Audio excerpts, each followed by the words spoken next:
I'm Commissioner Nancy Jester, and welcome to Nancy Jester Reports for Tuesday, May 28th, 2019. Today we had our Board of Commissioners meeting, and I'll go over a few of the things we covered. And we didn't make a video last week, so I wanted to talk about a couple of things from last week. So let's go back to our Committee of the Whole meeting for May 21st.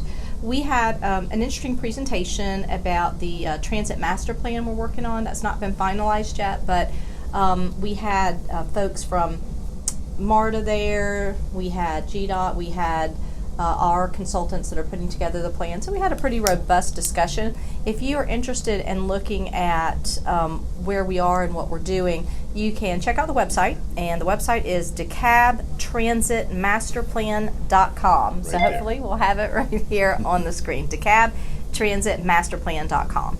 So that was last week. We didn't vote last week on things because it was just Committee of the Whole where we review our agenda.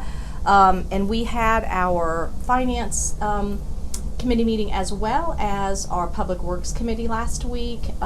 Big nugget in Public Works to talk about is that we're still holding in that committee trying to go over a contract procurement recommendation for the administration that it's not really adding up. It's a cooperative agreement with Rockdale County, but we're just not sure about the numbers on that one right now. So I'm continuing to track that. That's one of those procurement items over $1 million. And you'll recall, I won't vote to approve anything over $1 million that doesn't have our auditor's eyes on it, giving us a report about whether the process was followed. Is this a good procurement? Is everything adding up? And we're going through that process right now with that. So on to today. I thought I would talk a little bit about some of the comments we've gotten.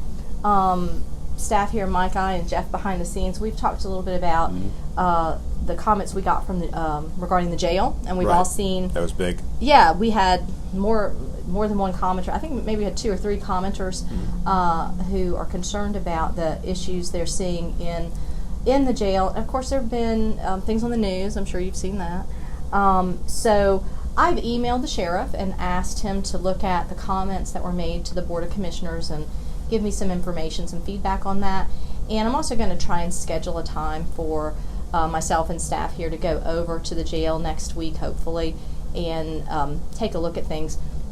I will also say that we have spent, the commission itself has approved last year and this year a number of expenditures, millions of dollars for improvements to deal with mold issues, kitchen issues, all kinds of sort of facility maintenance issues, elevator issues, just a whole host of things that are multi-year fixes.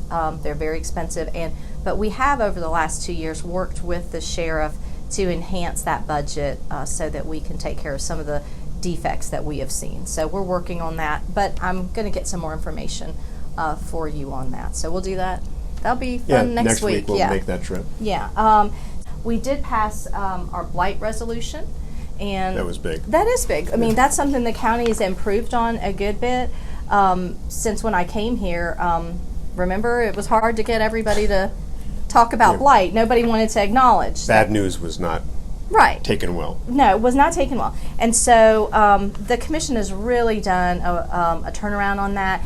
And so now in our PEX committee, every year, I think this is the 3rd straight year we've done this, we're passing a blight resolution that lists all the things that we expect the county to be doing about blight this year. And it talks about the number of blighted properties that will be abated or demolished. That's item 3 on our blight resolution.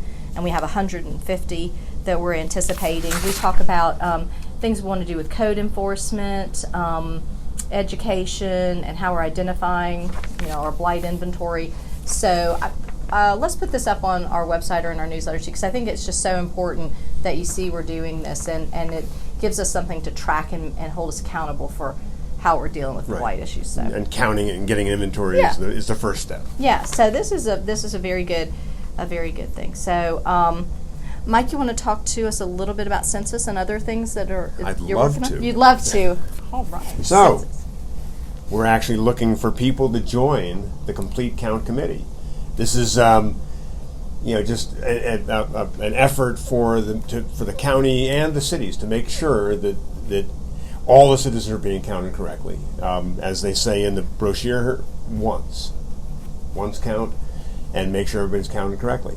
So that goes a long way toward, as you all know, the effort toward making sure that federal funds are spent correctly and divvied up correctly among the counties and cities and that location. It also affects your elected officials. It does. A lot of cities and actually a lot of states are worried about losing representatives because they aren't getting a complete count. So the reapportionment happens for all the seats from federal down to local level based on the census. So we need to know all the folks in the community so that we can make sure that all the representation is properly apportioned. So, yeah. Anything else you're working on? What about any stormwater issues? Well, we had an interesting issue on Regal Woods Drive over in the Northcrest subdivision. Jeff and I went over to visit some of the neighbors over there and discovered that that water isn't draining out of the neighborhood the way it used to. And we're still working on the Randolph Estates stormwater issue. So we're tracking this, working on Embry Hills traffic. So we've seen a signal recalibration for lights in that corridor, and that seems to have mitigated some of the issues, but we're continuing to follow that. We've met with neighbors, and we'll probably be meeting again in the near future. But so we're following that. Anything else we're working on right now? Well, we're the ethics thing, I think, is a big one that's come up in front of us recently. Yes, so that's definitely made the news. So obviously with the Supreme Court's ruling that the constitution of the ethics board was not correct, we couldn't do it that way. This threw the matter back to the legislature, who put forth this SB 7 fix. But I have to say, I don't support SB 7. It will be a referendum that comes before you, the public, in November, and it basically guts the ethics legislation. It gets rid of the ethics officer. One of the things you and I have talked about that we don't like is that you have to take any issues you have with personnel issues or any corruption issues or anything you're seeing through the HR department rather than go through which totally eliminates the independence of the entire operation. That's just going to be a problem. You're not going to but remember that 92% of the citizens voted at the last referendum that wanting this ethics referendum and wanting this ethics legislation, and now we're being presented with something that will be gutting the entire system. Absolutely, and that along with the internal independent auditor that we have, those things were major reforms that the voters passed. The internal auditor is doing great work. We're saving money. We're really looking at things. So we need to get the ethics office back full steam so that we can really move the county forward. I mean, the county has a history. We've had commissioners indicted.